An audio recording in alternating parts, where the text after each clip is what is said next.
অপরূপ লীলা তবু তরুণ তোমার অপরূপ লীলা তবু তরুণ হরি গোপাল গোপাল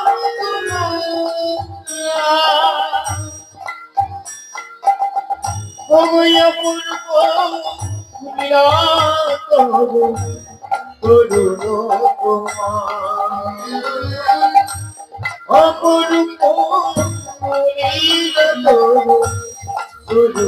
অপূর্ব গিরি ধারি গোপাল গোকুল ব্রজ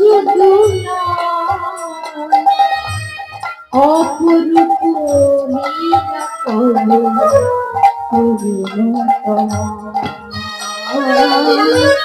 অপরূপ লীলা করুণ হরি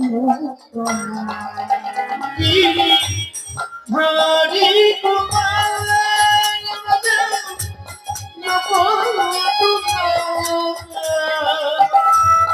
অপরূপ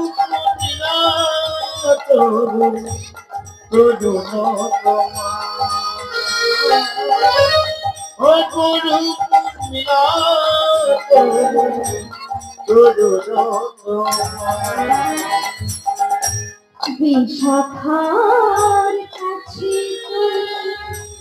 চির নিরূপম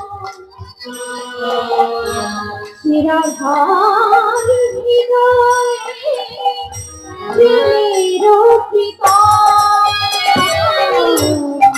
বিশাখা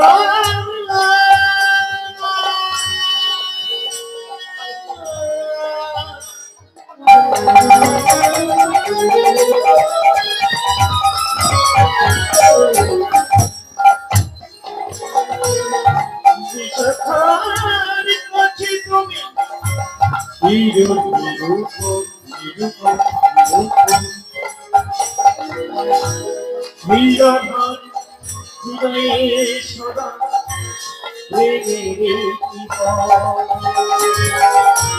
শ্রীরাম সুরাম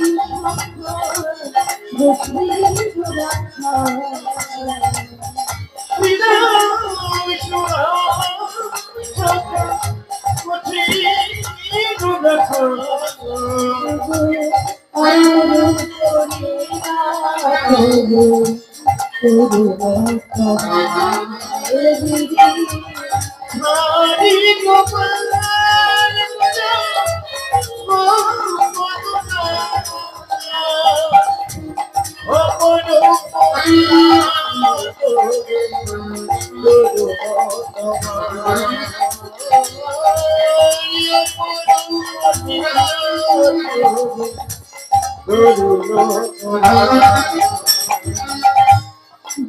যশোদার নয়নে তুমি নমিত নমিত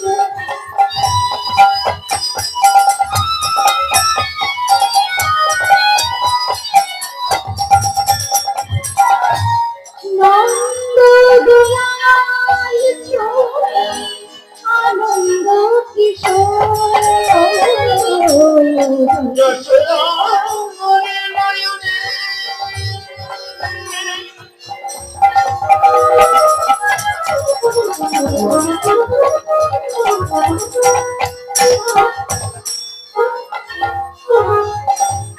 তুমি নদী চোর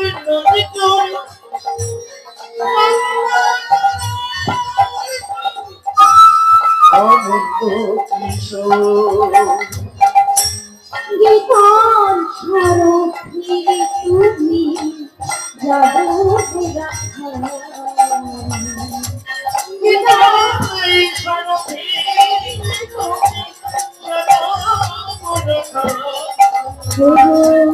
অপরূপ তবু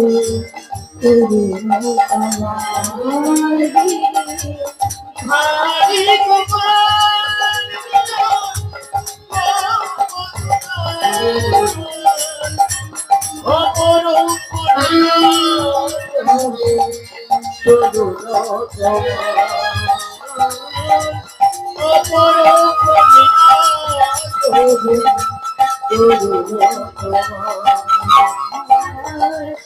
অপরূপ লীলা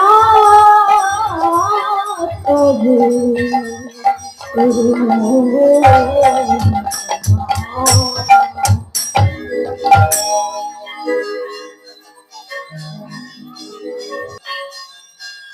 ওরে মীরা, এই গিরিধারী ছাড়াতে আমার কেউ নেই। সেই গিরিধারী কি আমার কোল, সেই গিরিধারী আমার প্রাণ, সেই গিরিধারী ছাড়াতে আমার কেউ নেই মীরা। দুশো ধরবো, তুমি দাও না, আমি গিরিধারীকে অনেক আগলে রাখবো, গিরিধারীকে গান শোনাবো, নাচ করবো, দাও না বাবু দাও। তোদের মাবির ঘরে বিয়ে কি করছিস তুই? এটা কি ছেলে খেলার জিনিস নাকি? যা করবি তাই হবে। না না, নানা বলছি বাবা, ওকে আপনি গিরিধারীকে দেবেন না। ও ছোট্ট মেয়ে, কিছু বোঝে না, তাই আপনার সাথে জেদ করছে। ওকে দেবেন না। এই বলে হাতটা টানতে টানতে নিয়ে গেছে রাজবাড়ির বারান্দায়। গিয়ে বলছে, ওই জানিরা, দেখতে পাচ্ছিস সামনে একটা ঘোড়ায় করে যাচ্ছে আর পেছনে কত লোকে যাচ্ছে? হ্যাঁ মা, তা তো দেখতে পাচ্ছি, কিন্তু সামনে যে যাচ্ছে ওরা কি পুজো দিতে যাচ্ছে? আরে তোর পাগলি, ওরা পুজো দিতে যাচ্ছে। আরে ওই যে সামনে যে যাচ্ছে ওটা হচ্ছে বর, আর যারা পিছনে যাচ্ছে তারা হচ্ছে বরযাত্রী। আগেকার দিনে এইভাবেই তো যাওয়া হতো, তাই না? এখন অনেক গাড়ি বাস হয়ে গেছে, চার চাকায় করে বর আসছে, কিন্তু তখনকার দিনে এমন ছিল না, তাই ঘোড়াই করে বর আসতো। মীরাকে বলছে, মীরা শোন, ওটা হচ্ছে বর। মীরা তো ছোট্ট মেয়ে, কিছু বোঝে না, তাই মাকে বলছে, ও মা, আমি বর নেবো, আমাকে বর এনে দাও, আমার বর লাগবে। মা বলছে, দূর পাগলি, তোকে এক মাথায় আসতে আরেক দিচ্ছিস। মীরা ছিল ছোট্টবেলা থেকে খুব গরিব, রাজ পরিবারের মেয়ে তো, তাই বলছে, না আমি কিছু জানি না, আমার বর লাগবে তো লাগবে। কে বর লাগবে? শোন শোন পাগলি, ওর জন্য তো আমি এবার আগে থেকে খুঁজে রেখেছিলি। তুই আমার জন্য বর খুঁজে রেখেছিস না? হ্যাঁ রে, আমি তো তোর জন্য আগে থেকেই বর খুঁজে রেখেছি। তবে কে আমার বর মা? কি করে বল?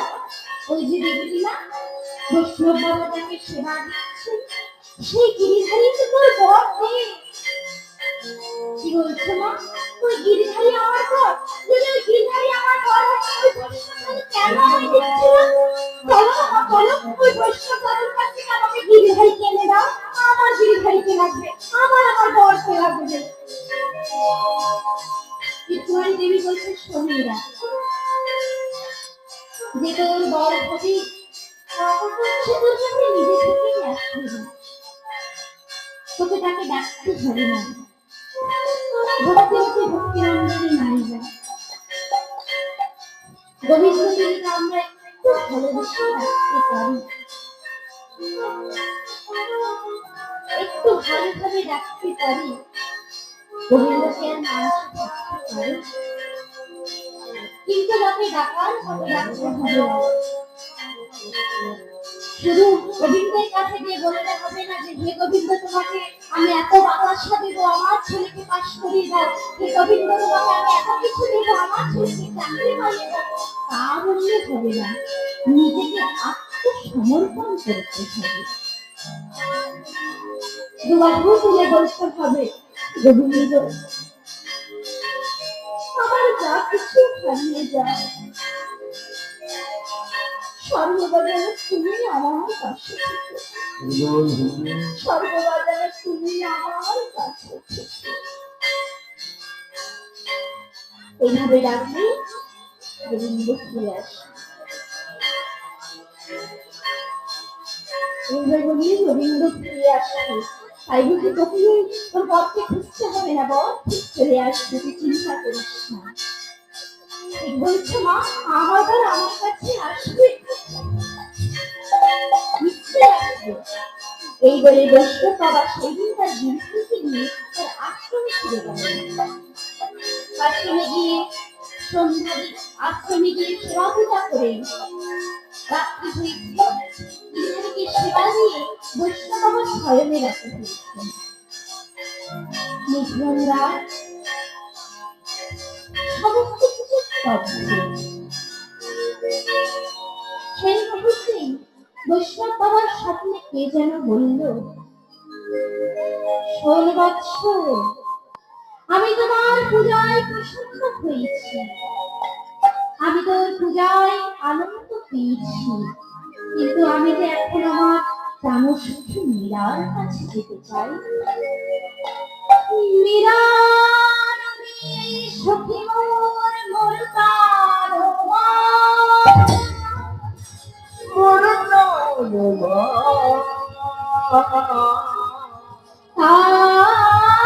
হস্তে তুমি বলে করো সবর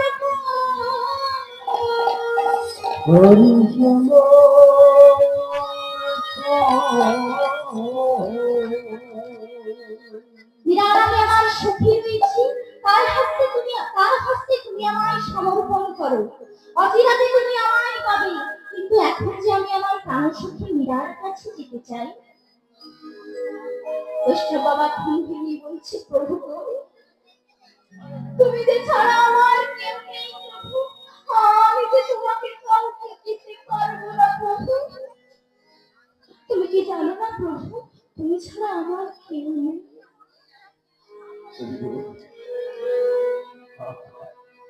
গোবিন্দের আজ্ঞা তো ভক্ত না মেনে থাকতে পারে না, তাই বলছে প্রভু তোমার কথা ইচ্ছে হয়েছে, আমি নিশ্চয়ই মীরার কাছে দিয়ে আসবো, নিশ্চয়ই দিয়ে আসবো।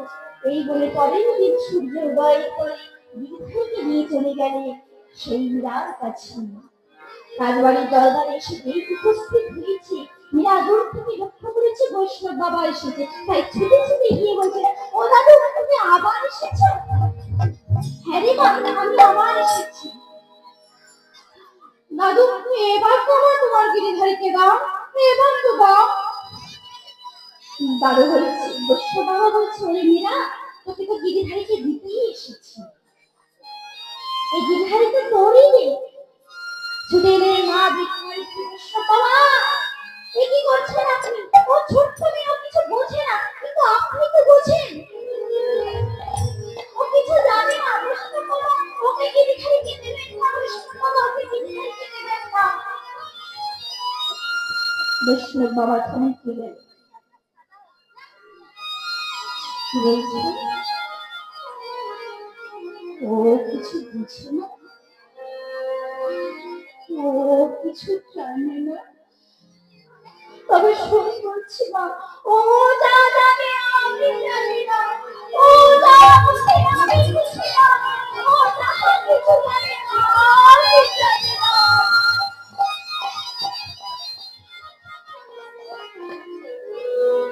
মীরা এই বলে নিজের হাতে থাকা গিরিধারীকে মীরার প্রতি সমর্পণ করলো আর বললেন, মীরা এই গিরিধারী আমার অনেক স্বপ্ন ছিল রে মীরা, এই গিরিধারী আমার প্রাণ ছিল রে মীরা। তুই এই গিরিধারীকে যতই রাখবি, তাকে গান শোনাবি, নাচ করবি, দেখবি গিরিধারী অনেক প্রসন্ন হবে।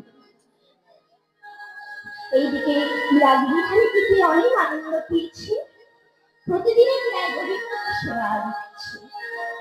তাই আজকে কি করেছে, গিরিধারীকে রাত্রি সিংহাসনে বসিয়ে বনফুলের মালা দিতে আজ গিরিধারীকে পরিয়ে দিচ্ছে। আর কি বলছে, বসো মোরে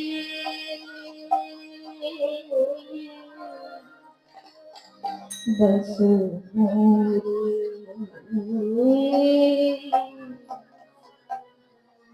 বসো মোরে বসো মন মে বসো মোরে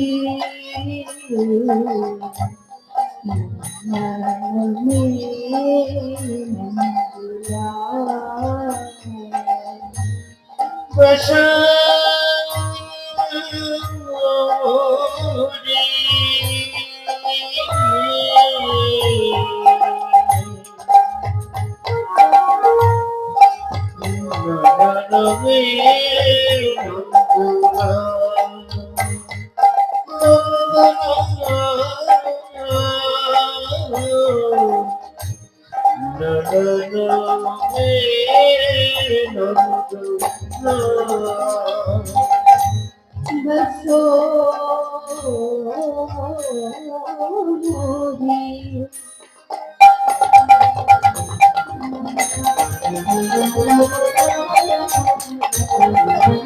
बसो मोरी बसो मोरी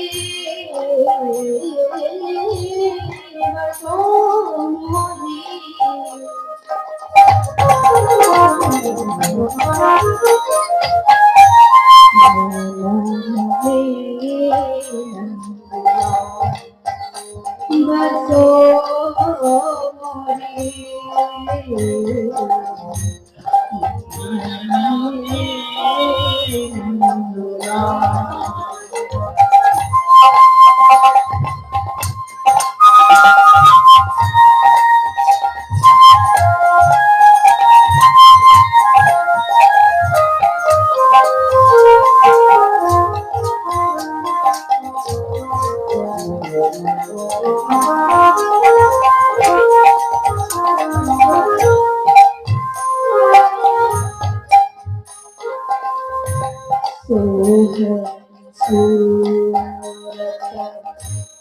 मुरली मोरत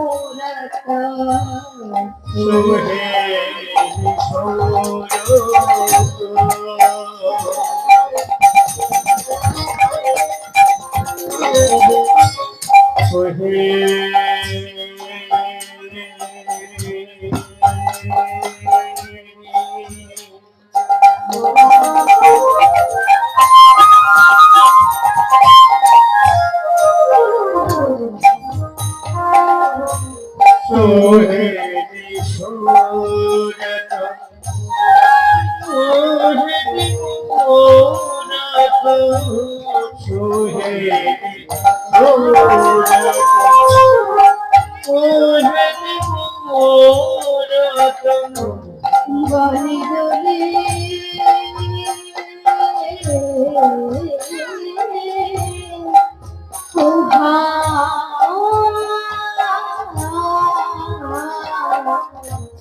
गले दुली दोनों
गले गले दोनों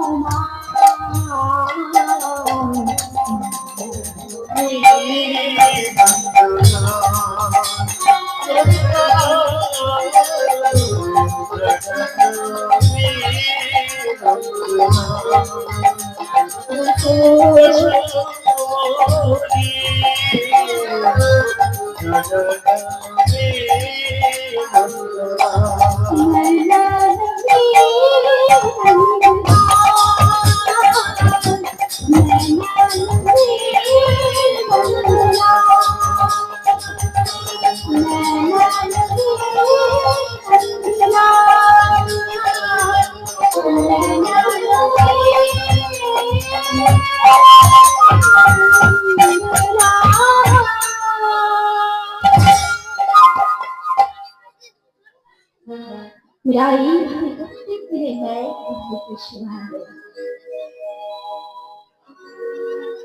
এইভাবে বিরাট পৃথিবী করেছে জীবন সর্বস্ব। আর এইভাবে বছরের পর বছর কাটতে আরম্ভ করে। এবার মীরা তার বাল্য অবস্থা থেকে যৌবনে পদার্পণ করেছে। যেই যৌবনে পদার্পণ করেছে আর মা বাবা এবার সিদ্ধান্ত করলো মীরার বিবাহ দিতে। আর এইদিকে মীরার যৌবনের কথা চারিদেশে ছড়িয়ে পড়েছে। ওদের সাথে মীরার বিবাহ ঠিক হবে। তাই রানা প্রতাপ চেষ্টা নিচ্ছে যে রত্নসিংহ তোমার একমাত্র কন্যা মীরার সাথে আমার একমাত্র পুত্র, আমার বড় পুত্র কুমার ভোজের আমি বিবাহ দিতে চাই। এই বলে যেই চিঠিটি রত্নসিংহ পেয়েছে তার আনন্দের আর সীমা নাই।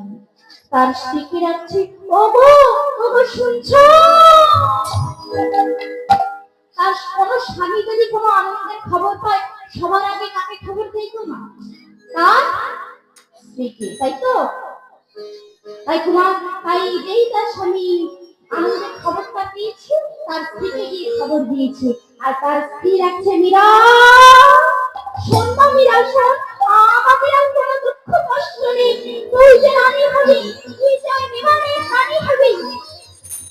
মীরা একটার সময় ঘর থেকে বেরিয়ে এসে বলছে, মা কি হয়েছে? তোমরা এত আনন্দ পাচ্ছ কেন? আনন্দে নৃত্য করছো কেন? বলো কি হয়েছে? মীরার পিতা বলছে, শোন না মীরা, তুই ওই মেবারে রানী হবি, ওই কুমার ভোজের স্ত্রী হবি মীরা। আমাদের আর কোনো চিন্তা থাকবে না মীরা, আমাদের আর কোনো চিন্তা থাকবে না। মীরা কথাটা শুনি কেমন যেন থমকে গেল। বলছে, বাবা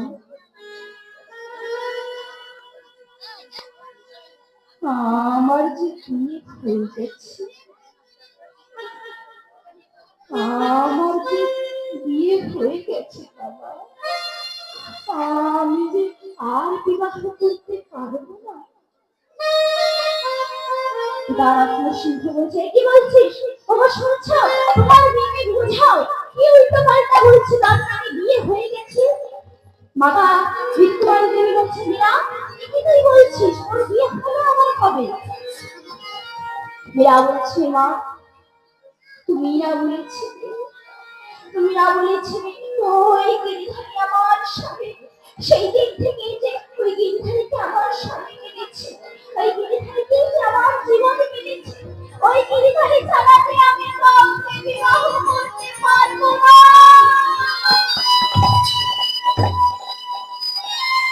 আমি কাউকে বিবাহ করতে পারবো না। আমি কাউকে বিবাহ করতে পারবো না। আমি কাউকে বিবাহ করতে পারবো না। পিতা রত্নসিংহ প্রধানিত হয়ে বলছে, কি মীরা, তুই আমার মান সম্মান দাবি? এই রাজবাড়ির রাজা আমি, তুই তো মীরার মান সম্মান দাবি করছিস? লজ্জা নেই? মীরা এই কথা শুনে চলে গেলেন গিরিধারীর কাছে। গিরিধারীর কাছে গিয়ে গিরিধারীর চরণ প্রতি হয়ে বলছে, ওগো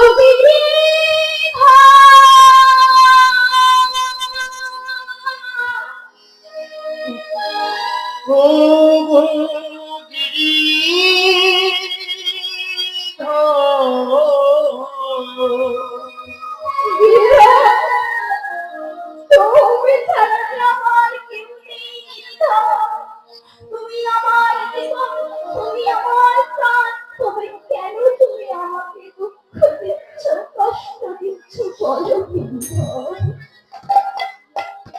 বলো, তুমি তো অন্তর জানি গিরিধর, তুমি তো এই ভক্তির অন্তরে কথা সবকিছু জানো, তবে কেন কেন তুমি তো অন্তর জানি, তাই না? অন্তরে তুমি আছো চিরদিন, ওগো অন্তর জানি।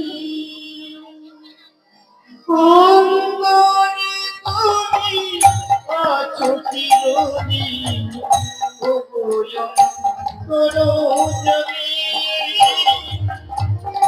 অঙ্গনে তুমি আছো চিরদিন, ওগো অন্তর জানি।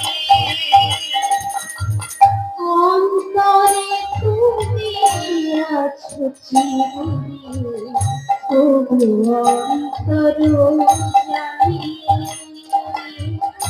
অন্তরে তুমি আছো চিরদিন, ওগো অন্তর জানি। বাহিরে বিথায় খুঁজিয়া তাই, বাহিরে বিথায় খুঁজিয়া বিথাই, তাই না দেখিতে আমি, ওরে অন্তর জানি। অন্তরে তুমি আছো চিরদিন, ওগো অন্তর জানি। অন্তরে তুমি আছো চিরদিন, ওগো অন্তর জানি। প্রাণের মতো আত্মার সম আমাতে আছো হে অন্তরতম। প্রাণের মতো আত্মার আমাতে আছো অন্তরে প্রভু। প্রাণের মতো আত্মার অন্তরে অন্তরে প্রভু। মন্দির রুচি বিগ্রহরি দেখে হাসো তুমি সঙ্গে, ওহ অন্তর জানি। অন্তরে তুমি আছো চিরদিন, ওগো অন্তর জানি। অন্তরে তুমি আছো চিরদিন, ওগো অন্তর জানি। শরীরন সম আলোর মতো বিশ্বের ছড়াও, গন্ধে কুসুমে সৌরভ সম প্রাণে প্রাণে আছো জড়াই। শরীরন সম আলোর মতো বিশ্বের ছড়াই, গন্ধে কুসুমে সৌরভ সম প্রাণে প্রাণে আছো জড়াই। তুমি বহুরূপী, তুমি রূপমী, তবুই রাহেরি অন্তরিণী।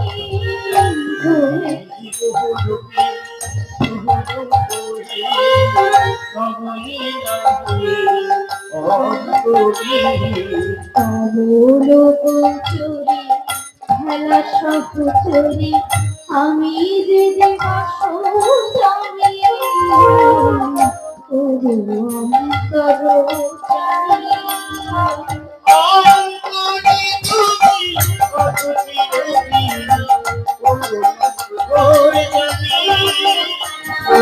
অন্তরে তুমি আছো চিরদিন, ওগো অন্তর জানি। ওগো অন্তর জানি, ওগো অন্তর জানি।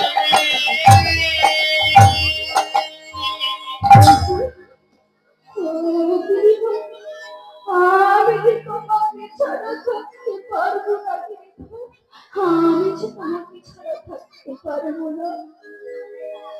গিরিধর দৈববাণী কি বলল, শোনো মীরা, আমি কি তোমাকে ছাড়া থাকতে পারবো? তুমি যদি আমাকে ছাড়া থেকে যাও, আমি যে তোমাকে ছাড়া থাকতে পারবো না। তাই বলছি মীরা, তুমি বিবাহ করো, আমি সর্বদাই তোমার সঙ্গে থাকবো। এ কি বলছো গিরিধর, এ কি বলছো? আমি যে তোমাকে স্বামী বলে মেনেছি, আমি যে আর কাউকে বিবাহ করতে পারবো না। মীরা, তুমি ব্যাকুল হয়ে না মীরা, আমি বললাম তো, আমি তোমার সাথে সর্বদাই থাকবো। গিরিধারের কথা শুনে মীরা বলছি, প্রভু তোমার যা ইচ্ছা তবে তাই হবে। এই বলে পিতার কাছে গিয়ে বলছে, পিতা আমি বিবাহ করব, পিতা আমি বিবাহ করব, আমি বিবাহ করব। এইভাবে মীরার বিবাহের দিনক্ষণ দেখা হলো। আস্তে আস্তে মীরার বিবাহের দিনক্ষণ নিয়ে এসেছি, আজ মীরার বিবাহ। তাই এখানে একটা কথা বলি মা, যে কোনো কন্যা অর্থাৎ বিবাহের সময় পান পাতাটা সরিয়ে সর্বপ্রথম কার মুখ লক্ষ্য করে? আপনারা জানেন তো? এখানে কোনো মা বলুন তো কার মুখ লক্ষ্য করে? কেউ বলবেন না? কেউ কি জানেন না? ওমা, তার স্বামী প্রথমে কার মুখ লক্ষ্য করে? কার মুখ? একটু জোরে বলে শুনতে পাচ্ছি না। কার মুখ? স্বামীর মুখ, তাই তো? কিন্তু মীরা কি করেছি? পান পাতাটা করেছে। মা, ওমা, আমি যে আমার গিরিধারীকে লক্ষ্য করতে চাই না। আমি আগে গিরিধারীকে না দেখে যে আমার স্বামীর মুখ দর্শন করবো না। মীরার মা বলছে, মীরা এখানে তো শ্বশুরবাড়ির লোকেরা রয়েছে, এখানে তো একটু চুপ কর। না মা, আমি আবার আমার গিরিধারীকে দেখবো। মীরার দিকে তার মা বলছে, আচ্ছা। এই বলে গিরিধারীকে সামনে নিয়ে এসেছে। মীরা কি করেছি? প্রথমে পান পাতাটা সরিয়ে তার স্বামীর মুখ না দর্শন করে আগে তার প্রভু গিরিধারীর মুখ দর্শন করেছে। তারপর ধীরে ধীরে কুমার প্রজাপতি তার স্বামীর মুখ লক্ষ্য করেছে। এইভাবেই নিজের গলার মালাটা প্রথমে গিরিধারীকে পরিয়েছে, তারপর গিরিধারীর পরা মালাটা নিজে করে সেটা আবার তার স্বামীকে পরিয়েছে। এইভাবে ধীরে ধীরে মীরার বিবাহ সম্পূর্ণ হল। কিন্তু মীরার মনে কি রয়েছে না সর্বদাই? গিরিধার। এখন মীরার বিদায় বেলা, মীরার বিদায়ের সময় বলছে, মা আমি তো চলে যাবো, কিন্তু তুমি আমার গিরিধারীকে এনে দাও না মা। আমি যে আমার গিরিধারীকে ছাড়া যেতে পারবো না মা, আমি যে আমার গিরিধারীকে ছাড়া যেতে পারবো না, কারণ ওই গিরিধারী যে আমার প্রাণ, গিরিধারী যে আমার জীবন। পিয়া বিনা পিয়া বিনা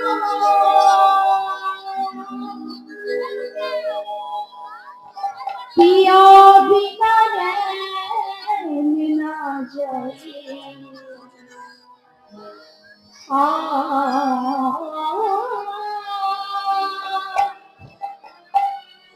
पिया बिना रैन ना जाए,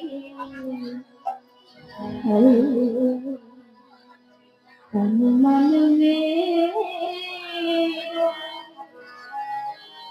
पिया परवाए,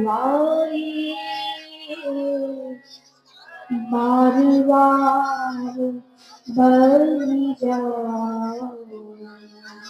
पिया बिन पिया बिना पिया बिना रैन ना जाए, पिया बिना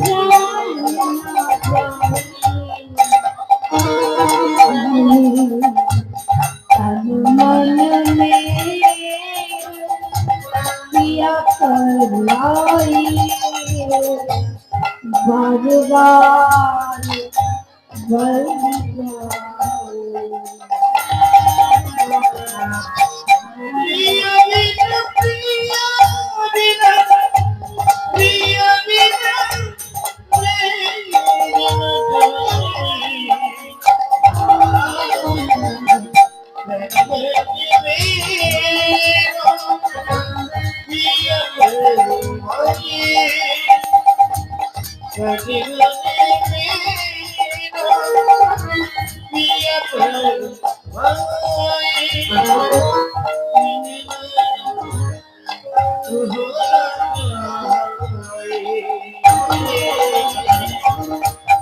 बार बार बढ़ जाओ।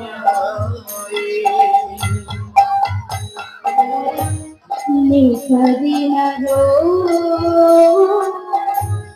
बात किया की।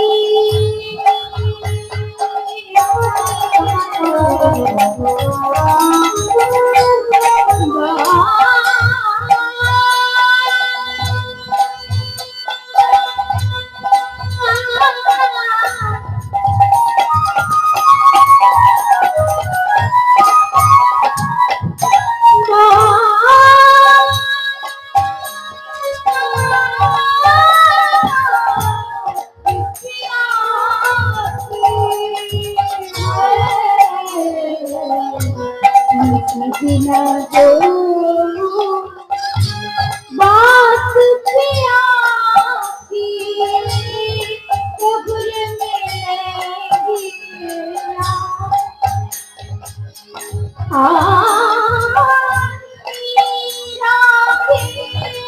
प्रभु आस तुम्हारी ले जो पिया बिना ना जोई।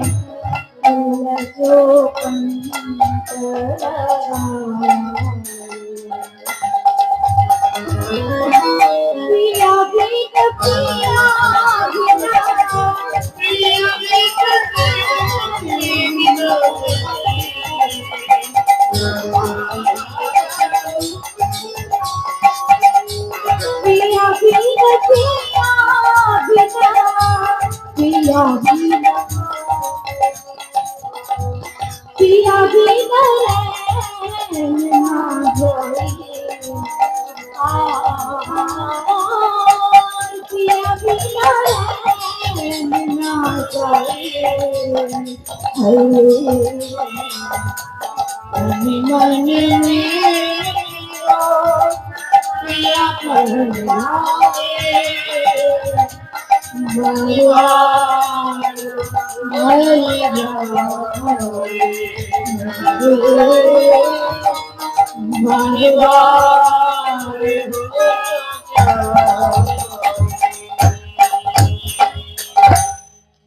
এগুলো মেয়েরা কি করেছে, তার গিরিশকে নিয়ে পালকিতে চলে বসেছে।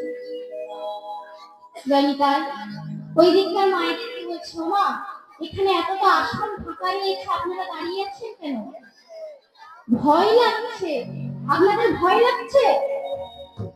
যারা দাঁড়িয়ে আছে তাদের বলছি, আপনাদের ভয় লাগছে? ওখানে কার কার ভয় লাগছে একটু হাতটা তুলুন তো।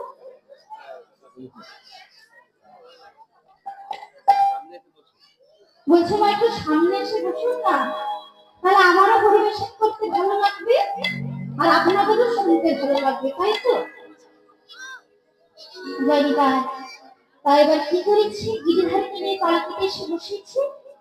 আর মীরার যে ছোটবেলার প্রতিবেশীরা রয়েছে, যারা মীরার সঙ্গে সঙ্গে বড় হয়েছিল, তারা মীরাকে দেখে কি বলছে, মীরা চলে সসুরাল দেখো, মীরা চলে সসুরাল।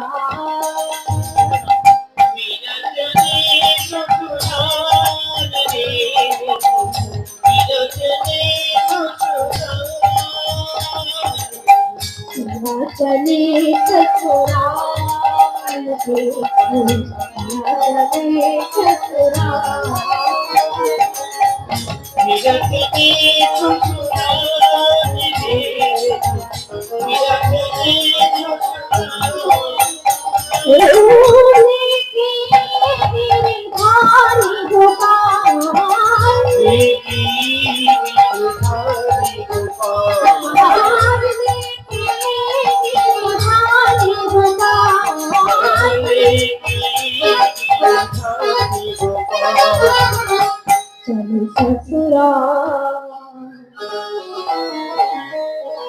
मेरे कन्हाई हंस के बोले मेरा दास हो गया मेरे कन्हाई हंस के बोले मेरा दास हो गया मेरा चले ससुराल मेरे को मेरा चले मेरा चले ससुराल मेरे को मेरा चले ससुराल लेके धारी गोपाल लेके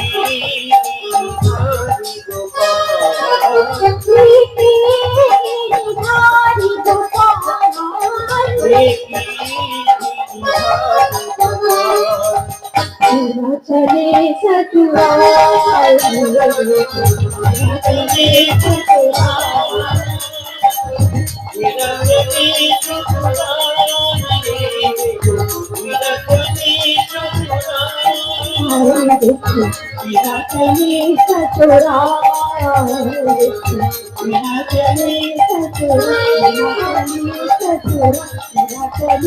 ससुराल এইভাবে গিরিধারীকে কোলে নিয়ে মীরাদার শ্বশুরাল অর্থাৎ শ্বশুর বাড়িতে গিয়ে পৌঁছেছে। তার শ্বশুর বাড়ির নাম কি ছিল? শ্বশুর বাড়ি মীরার শ্বশুর বাড়ি কোথায় ছিল? মেবাড়ি, তাই তো? মেবাড়ি শ্বশুর মেবাড়ি রাজা কুমার ভোজের সাথে মীরার বিবাহ হয়েছে। গিরিধারীকে কোলে নিয়ে যেই মীরা সেই রাজবাড়িতে পদার্পণ করেছে, তাদের সেই রাজবাড়ির একমাত্র কুলগুরু যার নাম রুদ্রদেব, সেই রুদ্রদেব কুমার ভোজকে বলছে, কুমার ভোজ, এই নয় কুমার ভোজ, এই রক্তমাখা মালা তুমি ওই ভবানী মায়ের চরণে সমর্পণ করো। কারণ ওই রাজবাড়ির যে কুলদেবী ছিল সেটা হলো ভবানী দেবী। এই মালা তুমি ভবানী দেবীর চরণ সমর্পণ করো। কুমার ভোজ গুরুদেবের কথা মতো কি করেছি, সেই রক্তমাখা ফুলের মালা ভবানী মায়ের চরণে সমর্পণ করেছি। এবার বলছে, মীরা, তুমি তো এই গৃহের কুলবধূ, এরপর তুমিও এই রক্তমাখা মালা ভবানী মায়ের চরণে সমর্পণ করো। মীরা বলছে, গুরুদেব, এই যে আমি পারবো না গুরুদেব, আপনি যেদিন আমার একটি শুদ্ধ পুষ্পমালা এনে আমাকে দেবে সেই দিন আমি ভবানী মায়ের চরণে দেব। কিন্তু গুরুদেব, আমি যে অহিংসা সুজারি নই গুরুদেব, আর কারো প্রাণ হত্যা করে কি কখনো ভগবান খুশি হয়? হয় মা? কারো প্রাণ হত্যা করে কি আমার গোবিন্দ খুশি হয়? কারো প্রাণ হত্যা করে কি আমার মা খুশি হয়? তাই মীরা বলছে, গুরুদেব, আপনি যদি কাউকে প্রাণ দান করতেই না পারেন তবে কেনই বা তার প্রাণ ধারণ করছেন? সত্যি তো মা, এখন যদি আপনাকে বলা হয় যে বাজার থেকে একটা 50 টাকার 500 টাকার মাছ কিনে আনতে, সেটাকে রান্না করে খাওয়ার জন্য, সেটা আপনি পারবেন, তাই তো? পারবেন। কিন্তু আমি যদি